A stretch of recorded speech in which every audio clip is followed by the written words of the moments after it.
The Higher Ed Marketer podcast is sponsored by the Zemi app, enabling colleges and universities to engage interested students before they even apply.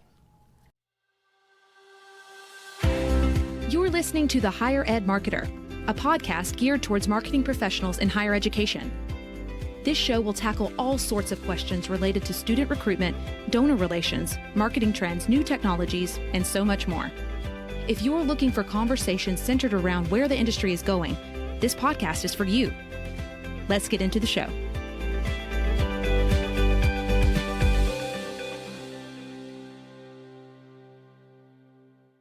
I'm here with Bart Kaler, and today we talked to Dr. Lambert from Hanover College, and Dr. Lambert makes an excellent case for a liberal arts education, and I think he wouldn't mind if other liberal art educators and marketers took some of the suggestions that we discuss and rise all boats. What say you, Bart? I agree with that. I think that Dr. Lambert does a great job of kind of outlining the way that they market the liberal arts at Hanover College, and I think that he's very clear on that with just being able to articulate that well and give some examples of how to combine the statistics and the stories with everything. I think it reminds me a lot of the episode that we had with Scott Feller from Wabash College, his passion about the liberal arts as well. And I know that a lot of schools that are listening to the podcast, I mean, you might be a smaller private, and liberal arts are a big part of your DNA. And so I think that there's a lot of really good practical advice in this episode for you on how to market that. Here's our conversation with Dr. Lambert. Dr. Lambert, before we get into the meat of our conversation, I'd like to know if you could share with our listeners, is there anything interesting or unique that you've learned recently?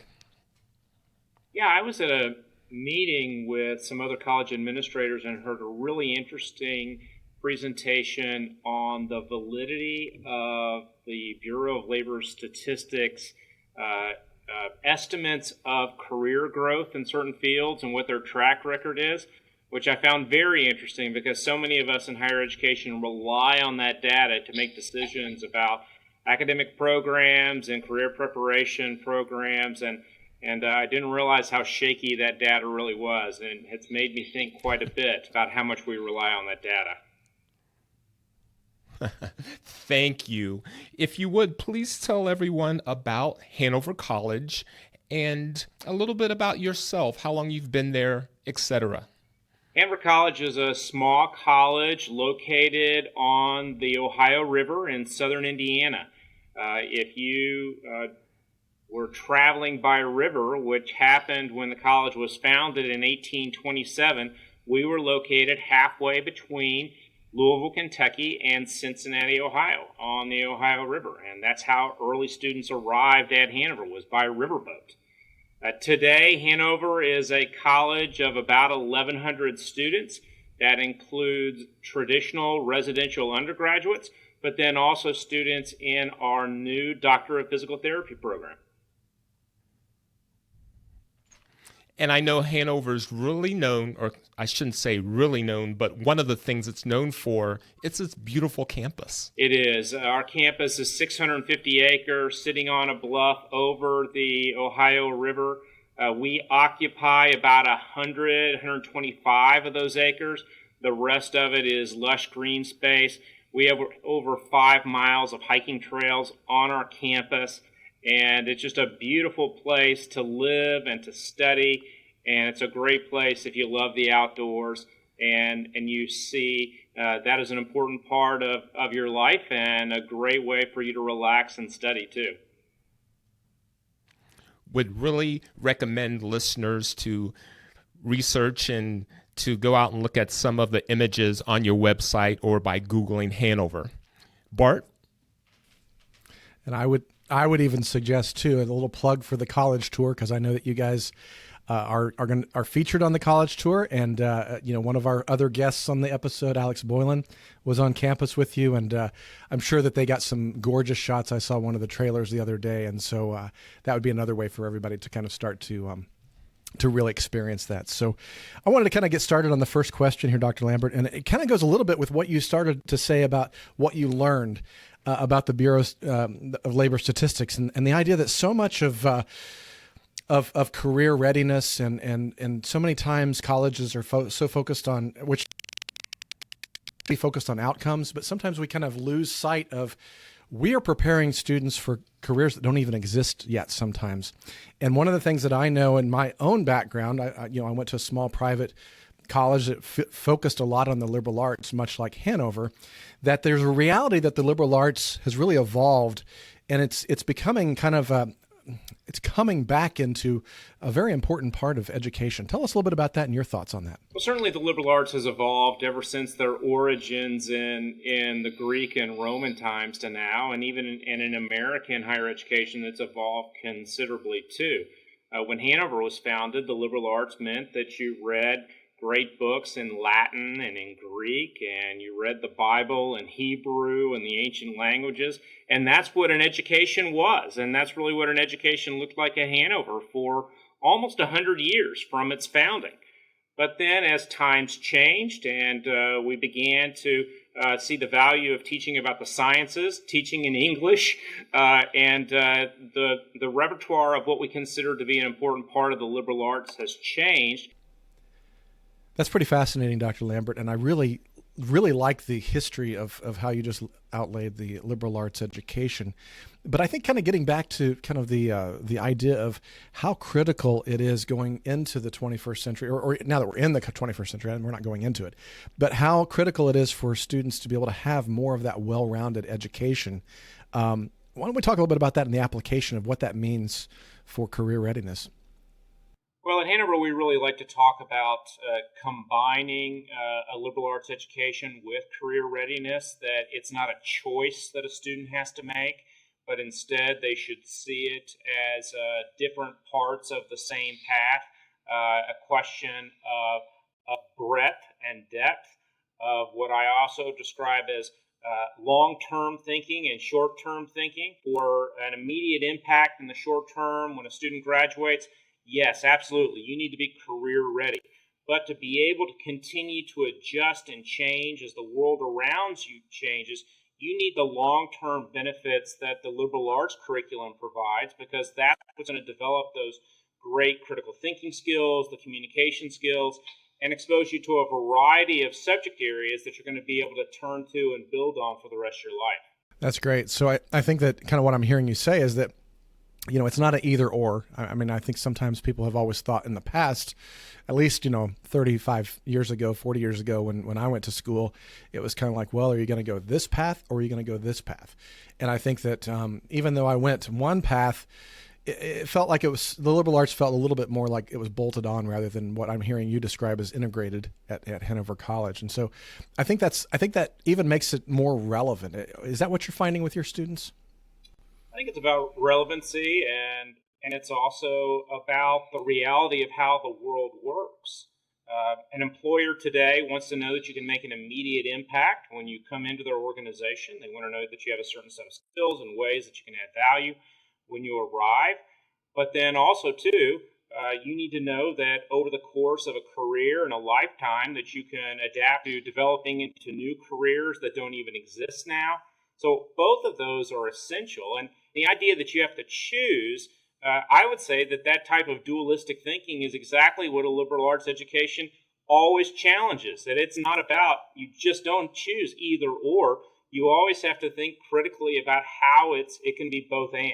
I love that. And I remember we had another guest on the episodes on the Higher Ed Marketer podcast, Mark McCrindle. He's one of the leading researchers and actually the person who coined the term Generation Alpha, which is the next alpha that's coming. He was on the podcast a number of episodes again, and he talked about the idea that it's being predicted based on the research that he and his firm are doing that Generation Alpha students, and for everybody who doesn't know, that is the generation after what we know as Generation Z. And so those kids right now are 7th, 8th grade, like 12 years old.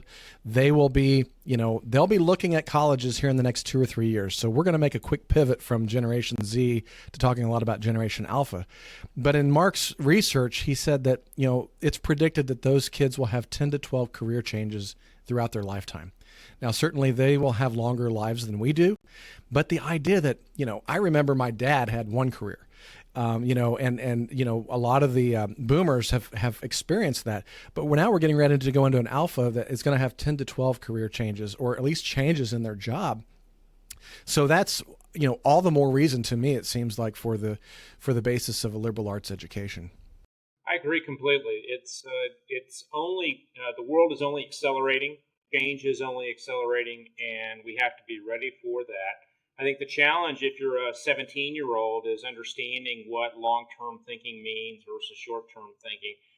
I sometimes say that an 18-year-old student who arrives at Hanover College, a year is long-term, and so trying to help understand sort of what the difference is between long-term and short-term it is a relative and perhaps generational thing too. So we're always trying to educate not only our students, but then also to educating their families and others who are engaged in the decision-making about choosing a college, paying for college. All those folks are involved in that decision, and they need to think carefully about those factors as well.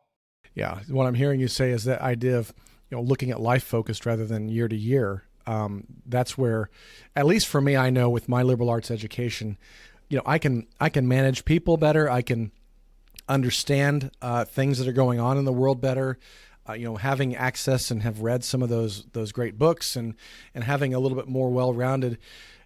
I can even tell now, 30 years out of my college education, how big a difference that makes even in my day-to-day. What I learned as a technique 30 years ago. I was a graphic design major, and so the way that we did a technique back then has changed drastically with the computer age. But what I learned in the way that I thought critically hasn't changed, and I use that more every day. Critical thinking and communication are timeless. The things that you communicate about and the things that you think about may change, but developing those skills are essential. And then I'll add to that then the reality that for a lot of folks, as they move up the ladder from a career perspective, one of the key opportunities that they have to move up and to make more money for that matter is to lead and manage people. And those types of skills that you develop in a liberal arts education, empathy, understanding of others, the ability to navigate difference, include from different cultures to different ideas, and communicating, those are all key to being a successful leader too. And that's only going to make someone's career better long term. That's great. Can't agree more. We talk a lot about it on the show. Schools are really struggling today to make the same ad spend work. CPMs are up 89% year over year on Facebook and Instagram. Our college clients are no longer looking for rented audiences. They're looking for an owned community where they can engage students even before they apply. This is why Zemi has become so crucial for our clients. With over 1 million students, close to 10,000 five-star ratings, consistently ranked as one of the top social apps, and recently one of Apple's hot apps of the week, there simply isn't anything out there like it, and we have seen it all. Zemi not only provides the best space for student engagement, but the most unique and actionable data for their 160 college and university partners. We know firsthand from our clients that Zemi is a must-have strategy for Gen Z. Check them out now at colleges.zemi.com. That's colleges.zeemee.com. And yes, tell them Bart and Troy sent you. I believe we're all in agreement to what you say and how you describe, especially the combination. But let's talk about how to effectively market that to 17 and 18-year-olds where, in my opinion, a lot of them are still thinking 100% job readiness. Well, I think that if you don't address that, then you will have missed your audience. And so you have to come out strong and make the case, and as we do at Hanover, that you're going to be ready for work or ready for what's next immediately after Hanover College. Maybe that's advanced education, but maybe that's a job, and we're going to have all of that for you. But it doesn't stop there. It has to be much more, and it has to be not only this first job, but it has to be that job beyond. So I don't think that you can shy away from answering that immediate concern.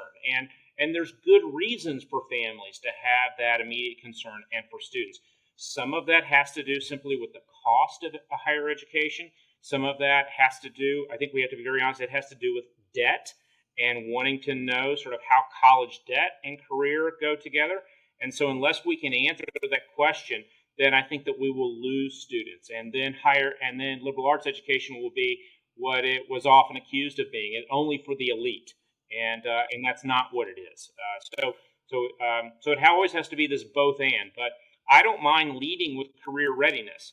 Now, sometimes I will tell you that my liberal arts faculty aren't happy with that conversation, that I'm willing to lead and talk about career readiness, but I'm always having the conversation with them that wanting to make a living and to support yourself and your family, there's nothing dishonorable in that. There's nothing wrong with that.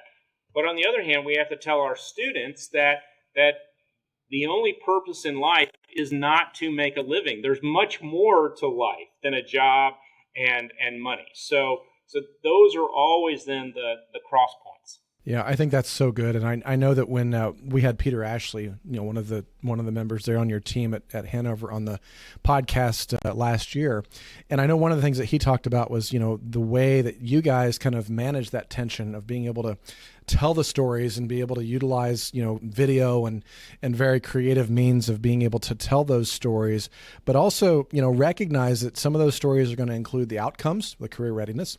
Some of them are going to include the value of what a private education and the value that is inherently there, that sometimes we get lost in sticker price and all kinds of things. So we really have to push that value statement and those value propositions, and then sometimes really kind of being able to clearly articulate the distinctives. And I know Peter articulated that well and talked a lot about what you all are doing there, but I guess what I'm hearing you saying is that sometimes we've got to yoke those statistics, those data, that outcomes, pull them together into these stories, and then weave that together to really create the whole marketing picture rather than just doing an either or, which gets back to what the liberal arts is about, is kind of looking at the holistic point of everything. And so maybe you can kind of speak to that a little bit about just even how you, when you talk to parents, are kind of doing that, a little bit of that dance of, hey, I've got to talk about career readiness and I've got to talk about the statistics and the data, but I've also got to pull in these stories of our alumni and how they're living life. Yeah, it's hard to get excited about statistics. It doesn't matter what the statistic is, and it doesn't matter even if it's the statistic that you want or that your brain says is really good. And it doesn't mean that those statistics don't matter, but you have to be able to tell a story about a full and complete life that shapes around that statistics, because statistics are snapshots. They're singularly focused on a certain piece, and you can put together a lot of them, but humans are holistic, and so telling a story really helps us to see the holistic picture, and then yoking those statistics with stories and or video, especially now. I think that's sort of the wave of the future. To be able to tell what that looks like, those are great things, and that's one of the things that we're really pleased about the college tour being able to do for us, is to make some of the outcomes of Hanover College that we'll list on our website come alive, and the stories of students and the things that they're doing at Hanover and beyond. Yeah, it's kind of hard to get emotional about statistics, but stories can really stir our emotions and stir us to action. So that's a really good point. Earlier in the conversation, you described helping Generation Z or future students understand the difference between a short-term play and a long-term play, and would like to ask you to expand upon some of the ways that you get them thinking about the long-term play as you're marketing to them, or even when they're on campus. Well, oftentimes you start not only with the student, but also with their families who are visiting with them, and we recognize, and I think this is especially true in Gen Z, that these are family decisions. And so I think talking to the families, often the family and the parents could have a better sense of that long-term vision. But I think helping students to understand that your academic major isn't your destiny. Being able to tell stories of alumni of the college had majors in certain areas, but then ended up in careers that they would never have imagined. We have really good statistical data too that tracks students, and we can say what their fields of endeavor after Hanover have been from that major. And there's not a perfect alignment. And anyone who's engaged in liberal arts education knows that just because you're an English major doesn't mean that your only option is to be an English teacher, an editor, or something like that. Your options are almost endless. And trying to help folks understand that so that they, again, can see and think long term, study and be passionate about a certain thing that you want to study, but don't think that that's going to limit your long-term options. I love that because I've got two of my children are in college or already graduated. I've got two in high school, and part of it, I've got one at a large state institution, working, on his engineering degree. I've got another one that went to a private liberal arts school that, focused on, he graduated with a journalism degree.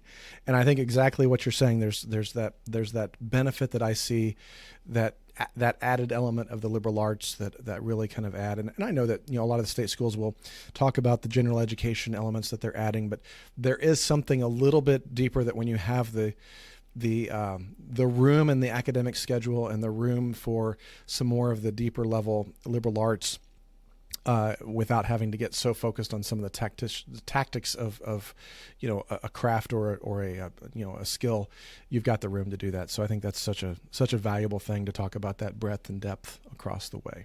Well, I think that's exactly right, and it's something that we do on a regular basis, and then it's something that we have to hear, because it's not a one-time sale. The reality is that students always have the opportunities. That's sort of when retention is not just about keeping them, it's about making the sale again year after year, that they find value in staying, and you're always making that case for why this curriculum is valuable.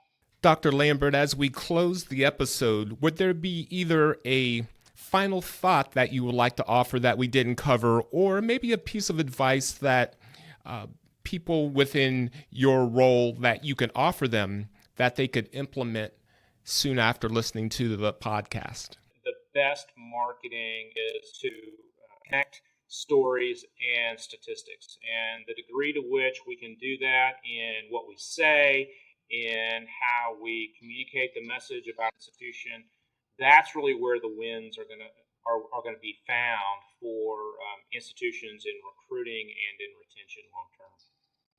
Thank you, Doctor.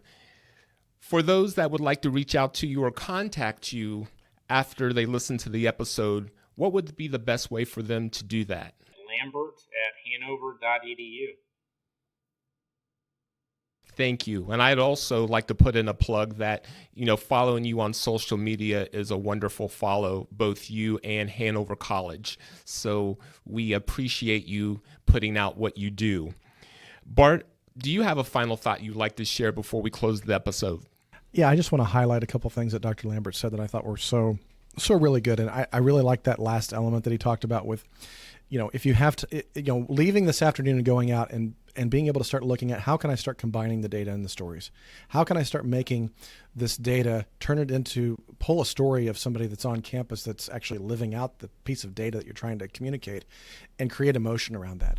I think that's going to be one of the key elements. And then I also really liked what Dr. Lambert talked about, is that, all of us, when we talk about retention, sometimes we get so excited about marketing at the beginning, during the admissions funnel, when they're that senior high school, and then we're getting them to matriculate as freshmen in high school. I loved what Dr. Lambert said about, we have to do the sale year after year. And I think sometimes we miss that as marketers, that we think, okay, well, I've done my part. I've got them in the job, and now it's student life's responsibility, or now it's the professor's responsibility and faculty to kind of keep them around. Actually, it's all of us. And putting in marketing programs and ways to kind of continue to sell them on that, I think, is so critical. And I really appreciate Dr. Lambert kind of pointing that out. And then finally, I just want to make sure that so many schools that are listening to this are smaller schools, and they are going to be really trying to think about, how do I differentiate myself? How do I how do I, I'm small, I can't do this, I don't have budgets, those types of things. I think a lot of what Dr. Lambert has talked about, and especially the smaller schools, you're probably already doing a lot of liberal arts education. Lean into that. Use that as one of your distinctives. Use that as a way to articulate what is different about you than, most small privates are competing against the community colleges and the state schools more than they are competing against the other schools. And so how can you differentiate yourself and really help people to see the value in that? So thanks again, Dr. Lambert, for being on the show today. It's been such a blessing and a great pleasure to have you on. Thank you both. The Higher Ed Marketer podcast is sponsored by Kaler Solutions, an education marketing and branding agency, and by Think Patented, a marketing execution company combining direct mail and unique digital stacks for higher ed outreach success. I'm Troy Singer on behalf of my co-host Bart Kaler. Thank you for listening. You've been listening to The Higher Ed Marketer. To ensure that you never miss an episode, subscribe to the show in your favorite podcast player. If you're listening with Apple Podcasts, we'd love for you to leave a quick rating of the show. Simply tap the number of stars you think the podcast deserves. Until next time.